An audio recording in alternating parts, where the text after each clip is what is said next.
ಎಲ್ಲಾರ್ಗೂ ನಮಸ್ಕಾರ. ಎಲ್ಲಾರು ಸೋಷಿಯಲ್ ಮೀಡಿಯಾದಾಗ ಮತ್ತು ನ್ಯೂಸ್ನಾಗ ನೋಡಿರ್ತೀರಿ ಮುಕ್ಕಳೆಪ್ಪ ಲವ್ ಜಿಹಾದ್ ಅಂತೇಳಿ. ನಾ ಯಾವುದೇ ತರದ ಲವ್ ಜಿಹಾದ್ ಮಾಡಿಲ್ಲ. ನಾವು ಇಬ್ರು ಇಷ್ಟಪಟ್ಟ ಮದುವೆ ಆಗಿದ್ದೈತಿ. ಮತ್ತು ನಾವು ಯಾವುದೇ ತರದ ಮತಾಂತರ ಮಾಡ್ಕೊಂಡಿಲ್ಲ.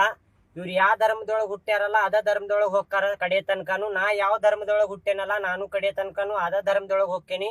ಯಾವುದೇ ತರ ಮತಾಂತರ ಮಾಡುದಿಲ್ಲ. ಮತ್ತು ನಮ್ಮ ಕಲಾವಿದ್ರ ಒಳಗ ಜಾತಿ ಧರ್ಮ ಯಾವುದು ತರಾಕ್ ಹೋಗ್ಬೇಡ್ರಿ. ನಾ ಕರ್ನಾಟಕ ಒಳಗೆ ಹುಟ್ಟೇನಂದ್ರ ನಾನು ಒಬ್ಬ ಕನ್ನಡಿಗನ, ನಾನು ಒಬ್ಬ ಹಿಂದೂನ ಹೆಮ್ಮೆ ಅಂತ ಹೇಳ್ಕೊತೀನಿ. ನಾನು ಕನ್ನಡಿಗ ಹಿಂದೂ ಅಂತ ಹೇಳಿ. ಮತ್ತು ಯಾವುದೇ ತರ ನಮ್ಗೆ ಕಿರಿಕಿರಿ ಮಾಡುದು, ಯಾವುದೇ ತರ ಇದ ವಿಡಿಯೋಸ್ ಮಾಡಿ ಹಾಕುದು ಯಾರು ಮಾಡಾಕ್ ಹೋಗ್ಬೇಡ್ರಿ. ನಮ್ಗೆ ಬದುಕಾಕ್ ಬಿಡ್ರಿ ಅಂತೇಳಿ ಕೇಳ್ಕೊತೀನಿ. ಇಷ್ಟ ಕೇಳ್ಕೊಳ್ಳೋದು ನಾ, ಮತ್ತೇನಿಲ್ಲ. ಧನ್ಯವಾದಗಳು. ನಾನು ಅದ ಕೇಳ್ಕೊತೀನ್ರಿ ಫ್ರೆಂಡ್ಸ್. ನಾ ಹಿಂದೂ ಆಗೇ ಅದೇನ್ರಿ. ಇವ್ರಿಗೆ ಕನ್ವರ್ಟ್ ಮಾಡುದು ಲವ್ ಜಿಯಾದ್ ಇದೆಲ್ಲ ಸುಳ್ಳು ಸುದ್ದಿ ಹಬ್ಸಾತಾರೆ. ನೀವೇನು ನಂಬಾಕ್ ಹೋಗ್ಬೇಡ್ರಿ. ಮೊದ್ಲಿನ ಮುಕ್ಳಪ್ಪನ್ ಹೆಂಗ್ ನೋಡಿದ್ರಿ ಈಗ ಮುಕ್ಳಪ್ಪನ್ ಹಂಗ ನೋಡ್ರಿ. ನಿಮ್ಗ್ ಕೈ ಮುಗಿದ್ ಕೇಳ್ಕೊತೀನಿ, ನಮಗ್ ಬದುಕಾಕ್ ಬಿಡ್ರಿ. ನಾವಿಬ್ರು ಒಪ್ಪಿ ಮದ್ವೆ ಆಗಿವಿ. ಯಾರ್ ಮೈಂಡ್ ವಾಶ್ ಯಾರ್ ಫೋರ್ಸ್ ಏನು ಮಾಡಿಲ್ರಿ, ಏನೇನು ಮಾಡಿಲ್ಲ. ಸುಳ್ಳು ಸುದ್ದಿ ಹಬ್ಸಾತಾರ.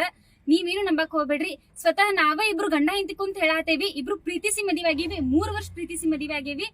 ಧನ್ಯವಾದಗಳು.